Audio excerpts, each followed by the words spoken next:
Et si on tirait un fil, celui qui relie ce qu'on vit, ce qu'on ressent et ce qu'on peut encore transformer.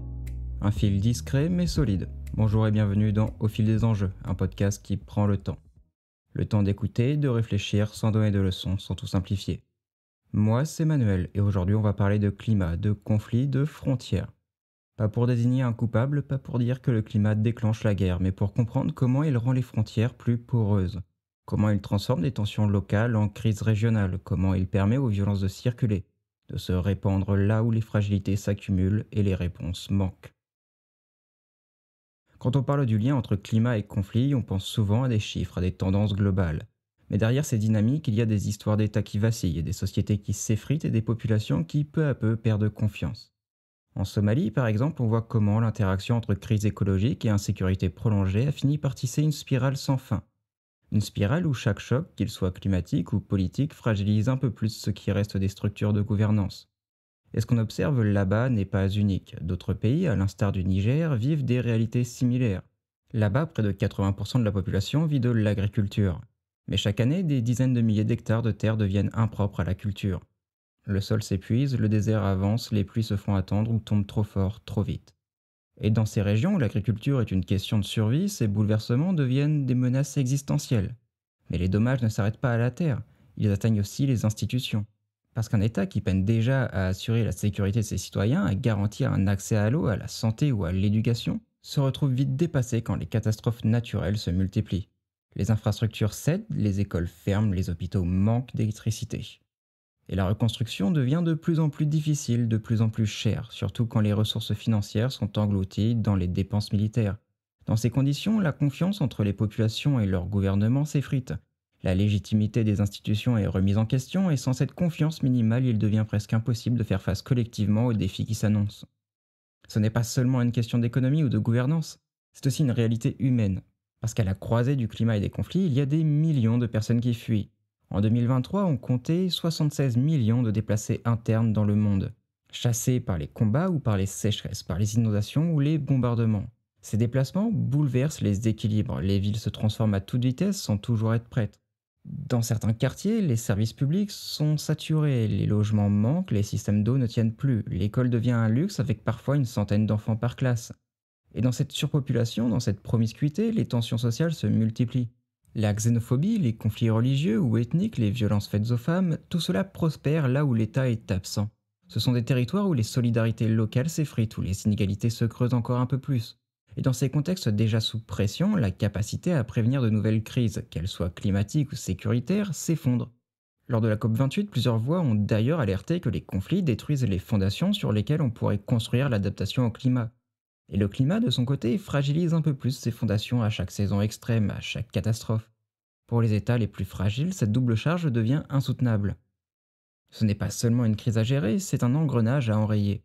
Parce qu'à force de subir sans pouvoir répondre, à force de reconstruire ce qui est sans cesse détruit, certains pays s'enfoncent dans une spirale où le climat nourrit l'instabilité et où l'instabilité empêche toute réponse durable au climat.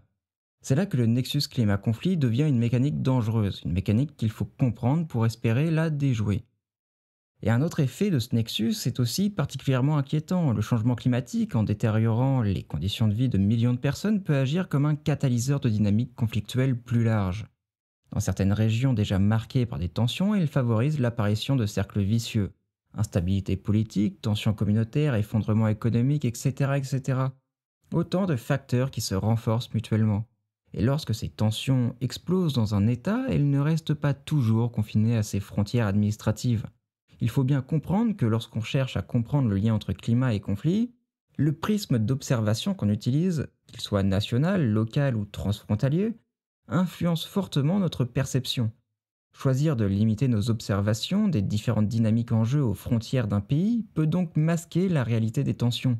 Les conflits ne s'arrêtent pas aux frontières, ils se diffusent là où les contextes sociaux, économiques ou environnementaux sont similaires. Là où les sols sont appauvris, où les ressources sont rares, où les communautés se sentent abandonnées. Dans ce contexte, le changement climatique peut devenir un facteur aggravant en intensifiant la pression sur les ressources ou en perturbant les équilibres économiques fragiles. La propagation des conflits se fait alors de manière insidieuse lorsque deux régions partagent des caractéristiques communes, un climat aride, des tensions intercommunautaires, une économie rurale exposée, etc., etc. les violences peuvent circuler plus facilement d'un territoire à un autre. À cela s'ajoutent les flux transfrontaliers comme les échanges économiques, du commerce informel, les déplacements de population, etc. etc. Lorsqu'un État n'a plus les moyens de contrôler ses frontières, celles-ci deviennent poreuses. Des groupes armés peuvent s'en emparer, contrôler les routes, les ressources, les passages. Les tensions internes débordent alors vers les pays voisins. Ce phénomène est particulièrement visible dans certaines régions d'Afrique, comme le Sahel. Dans cette vaste bande de terre traversant le continent d'ouest en est, les conflits internes se nourrissent des fragilités climatiques et se diffusent au-delà des frontières nationales. L'élevage et l'agriculture, qui occupent la majorité de la population, dépendent directement des conditions météorologiques. Lorsque les pluies deviennent plus rares, les terres moins fertiles, les tensions pour l'accès à l'eau ou au pâturage se multiplient. Dans un tel contexte, les groupes armés trouvent un terreau favorable pour s'implanter. Ils exploitent les frustrations, promettent des revenus et s'appuient sur des divisions communautaires. Au fil des années, cette dynamique transforme les conflits en crises régionales. Des milices circulent librement entre plusieurs pays, les violences se propagent d'un village à l'autre, d'un pays à l'autre. Les États les plus exposés, comme le Burkina Faso, le Mali ou le Niger, peinent à reprendre le contrôle. Les frontières ne jouent plus leur rôle de barrière, elles deviennent des lignes perméables traversées par les armes, les populations, les flux économiques informels, mais aussi par la peur, la méfiance, la colère. Et face à cette dynamique, la gestion strictement nationale des conflits montre ses limites. Pour comprendre et répondre à ces crises, il faut dorénavant penser à l'échelle des territoires, des écosystèmes, des communautés, au-delà des cartes politiques. Alors merci d'avoir suivi ce fil avec moi. Ce qu'on observe, c'est que les conflits, comme les effets du climat, ignorent les frontières. Ils se déplacent, se transforment, se nourrissent des fragilités voisines. Et quand l'instabilité gagne du terrain, quand les États perdent prise, ce sont des régions entières qui vacillent. Alors pour répondre à ces crises, il faut changer d'échelle.